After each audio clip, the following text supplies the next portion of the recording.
हवस इंसान के लिए इतनी खतरनाक होती है, अगर किसी इंसान के सर पर हवस चढ़ जाए तो वो एक क्षण में अपने परिवार का सर्वनाश कर सकता है, किसी की जान ले सकता है, कुछ भी कर सकता है। तो दोस्तों हवस बहुत बुरी चीज़ होती है। दोस्तों इसी घटना के ऊपर आज की यह घटना है।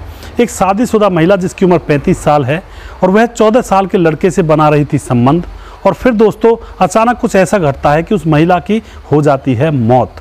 आखिर ऐसा क्या हुआ था, इस घटना के पीछे की सच्चाई को जानने के लिए आप हमारे वीडियो को अंत तक जरूर देखिएगा। नमस्कार, मैं हूं सुदेश कुमार और तिरछी बात पलवल चैनल में आपका स्वागत है।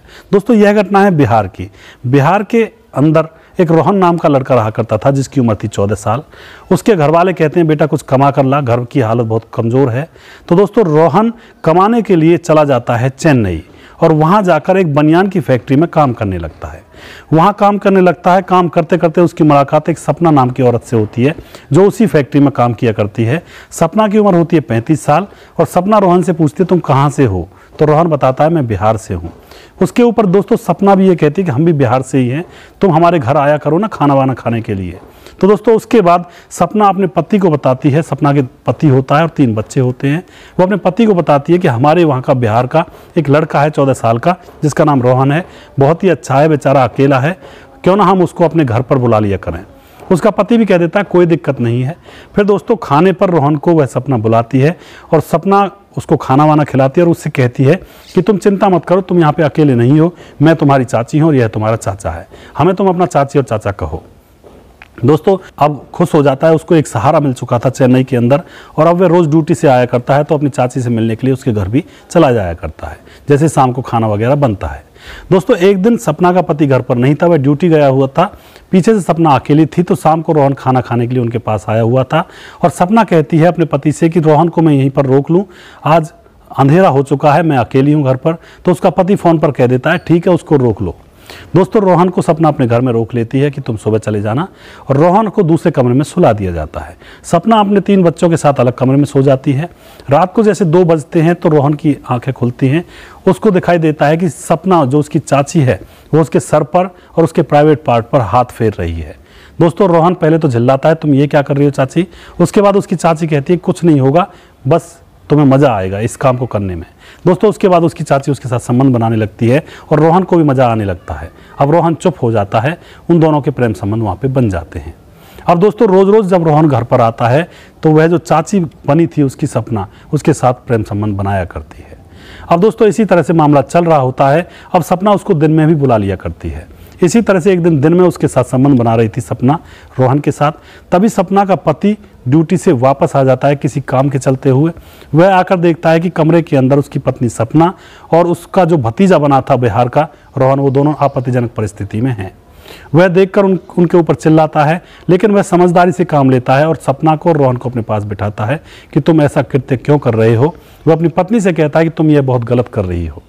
लेकिन दोस्तों पत्नी समझती, वह उल्टा उसी के ऊपर झल्ला कर पड़ती और कहती है कि मैं तो इसी के साथ रहूंगी, मुझे तुम्हारे साथ रहना ही नहीं है। दोस्तों उसके बाद जो सपना का पति होता है अपने बच्चों को लेकर वहाँ से बिहार चला जाता है। अब वहाँ पर उस कमरे पर रह जाती है अकेली सपना। अब सपना रोज़ रोहन को बुलाया करती है, उसके साथ प्रेम संबंध बनाया करती है। इसी तरह से मामला चल रहा होता है। तभी क्या होता है दोस्तों, कुछ दिनों के बाद रोहन परेशान हो जाता है कि यह तो दिन रात सुबह हो या शाम हो मुझे हर समय इसी के लिए बुलाती है। वह परेशान हो जाता है, वह इससे छुटकारा पाना चाहता है। वह उससे कहता है कि चाची अब मैं तुम्हारे पास नहीं आऊँगा, मैं परेशान हो चुका हूँ।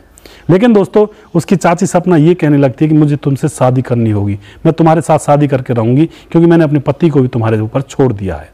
लेकिन दोस्तों रोहन बच्चा था, वह भागने लगता है कि मैं तुम्हारे साथ शादी नहीं कर सकता, मैं अभी बच्चा हूँ। दोस्तों सपना उसको कमरे में बंद कर देती है और कह देती है कि मैं तुम्हें यहाँ से नहीं जाने दूंगी, तुम्हारे साथ संबंध बनाऊंगी और तुम जब तक शादी की हामी नहीं बन लोगे तब तक मैं यहाँ से निकलने नहीं दूंगी। अब दोस्तों रोहन घर के अंदर बंद है और चाची कहकर जाती है कि मैं बाजार में जा रही हूँ कुछ सामान लेने के लिए, यहीं पर रहना। दोस्तों पीछे से रोहन उससे बदला लेना चाहता था तो एक चाकू को बेड के गद्दे के नीचे रख लेता है। चाची बाजार से आती है तो उसका रोज का सा काम होता है, रोहन के साथ संबंध बनाने लगती है। और जो दोस्तों जैसे ही चाची संबंध बनाती है तो रोहन बेड के गद्दे के नीचे से चाकू निकालता है और चाची के ऊपर ताबड़तोड़ वार करने लगता है।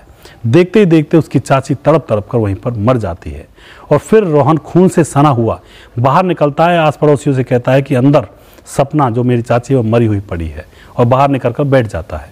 आस पड़ोस के लोग इकट्ठा होते हैं, पुलिस को बुलाया जाता है, पुलिस आती है, मामले की छानबीन करती है, रोहन से पूछताछ करती है, डेड बॉडी को कब्जे में लेकर पोस्टमार्टम के लिए भेज दिया जाता है।